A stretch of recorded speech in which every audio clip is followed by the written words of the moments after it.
My brother called to mock my wedding before he even knew the date. What is it, like rustic backyard vibes, he said. I could hear the smirk through the phone. I didn't defend it. I didn't explain the mountain estate, the warm string lights, the 60 people who actually showed up because they genuinely wanted to be there. I just let a bead of silence sit between us and said it's enough for me. He went quiet, then, yeah, okay, and he hung up. No comeback. No follow-up text. Just silence, which, if you knew my brother, was louder than anything he could have said. But here's the part that matters. Here's why that phone call even happened. 6 weeks earlier, I'd found out I wasn't invited to his wedding. If you have ever been the family member who gets quietly sidelined, not through a blow-up, not through a big dramatic fight, but just slowly edited out, this story is for you. Hit the like button before we get into it and subscribe if you're new here. I put out stories like this every week, and this one goes places.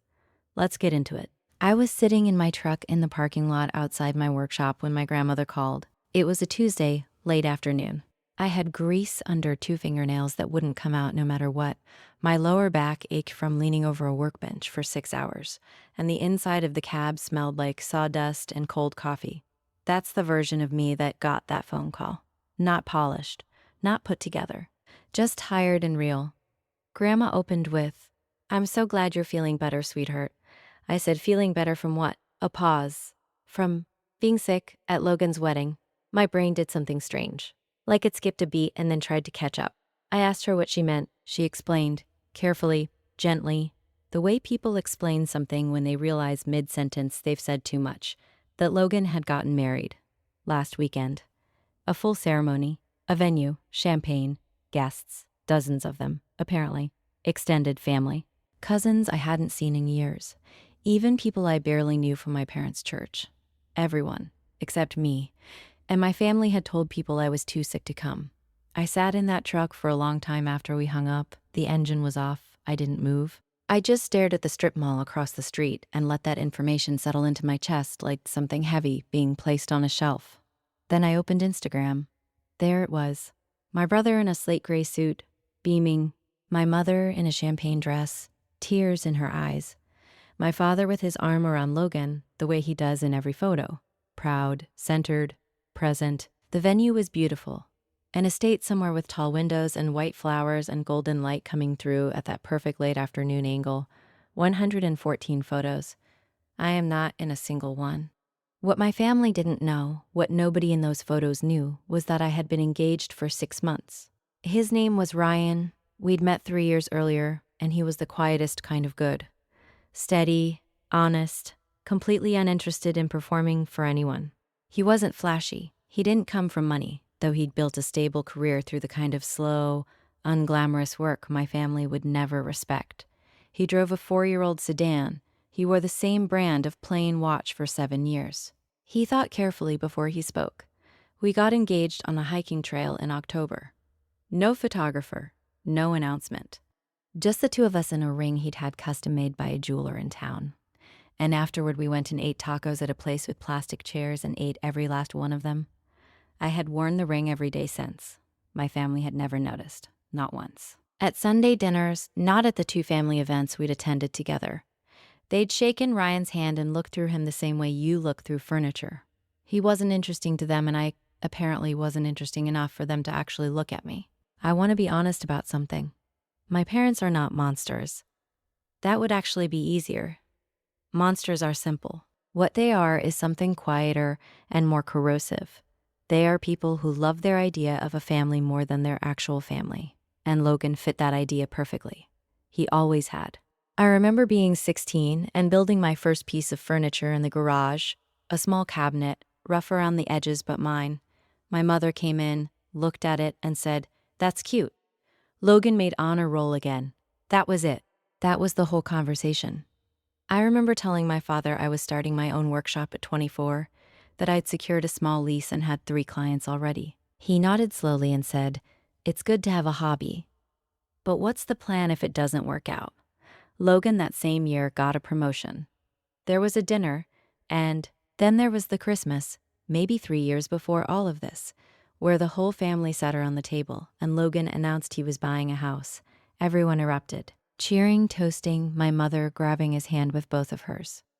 Later that same night, I mentioned that my business had crossed 6 figures for the first time. My father said, "That's nice, Hannah. Don't forget taxes." No toast, no grab of the hand. I had gotten used to it. That's the terrible thing.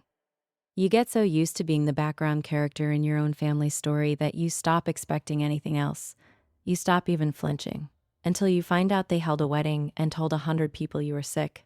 I drove to their house that night. I didn't plan what I was going to say. I rang the doorbell and my mother opened the door looking faintly surprised, and I asked her, very calmly, because I was calm. I was so calm. I was so calm it frightened me, why I hadn't been invited to Logan's wedding. She said I didn't like crowds. I looked at her, my father appeared behind her and said, "And I want you to really hear this.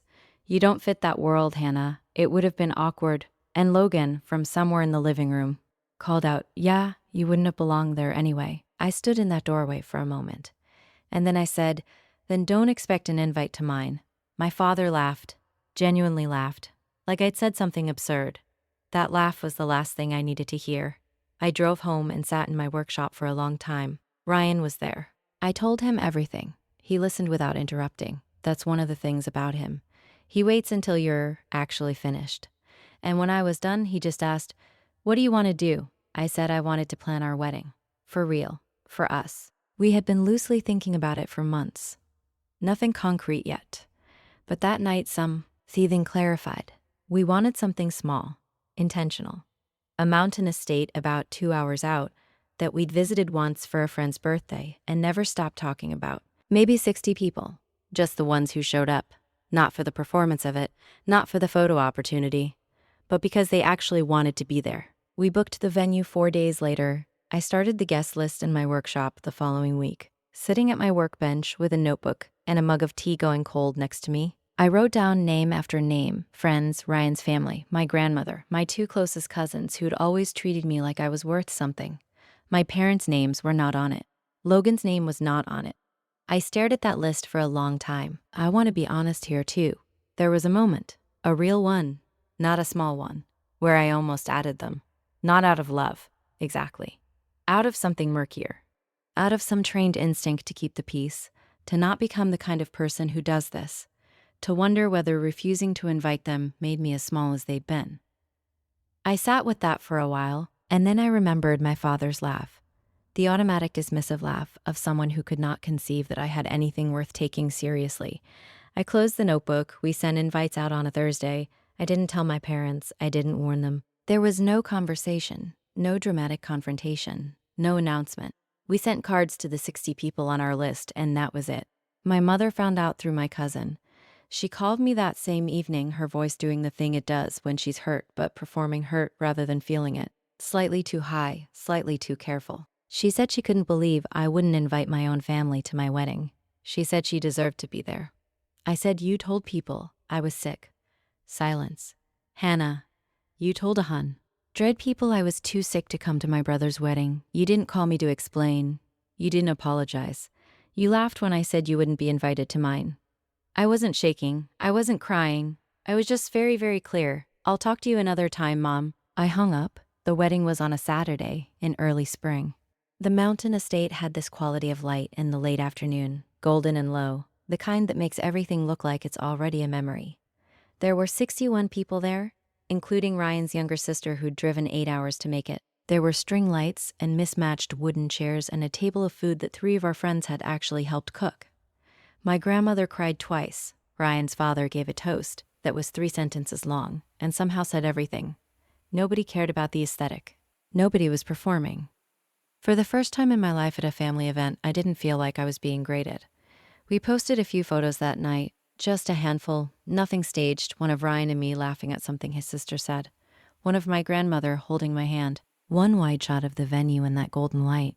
Within 48 hours, my mother had made a public post about being excluded, vague enough to have deniability, specific enough that anyone who knew us would understand exactly who she meant, about how some people choose to wound those who love them most. The calls started.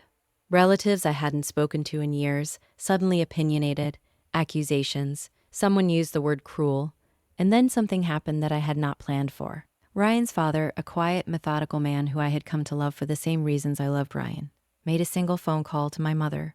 I don't know exactly what was said. Ryan gave me the broad outline. His father had told her, calmly, that if the posts and calls didn't cessed up, he would make it publicly clear that they had excluded me from Logan's wedding first, that he had documentation, that he was prepared to use it. The posts disappeared within a day. The calls stopped. I never had to say a word. 6 months after the wedding, Logan called me. He'd applied for a position at a company where Ryan had connections. A good position, the kind he'd been wanting for a while. He'd listed me as a professional reference. Hadn't asked, just done it, and apparently someone had reached out.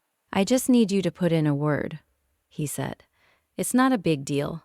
I told him I wouldn't be giving him a reference. The silence that followed was the kind that precedes anger, and when it broke, he was sharp and indignant. How could I do this? It was just a phone call. I was being petty. I was holding a grudge. I was making everything about myself. I let him finish. Then I said, "Family shows up for each other, Logan." He started to say something. "You didn't." I closed the door. People ask me sometimes if I regret it. If keeping that distance is worth it, and I understand the question, it comes from somewhere real, from the instinct that family is supposed to mean something. That connection is worth protecting even when it costs you. But here's what I've come to understand.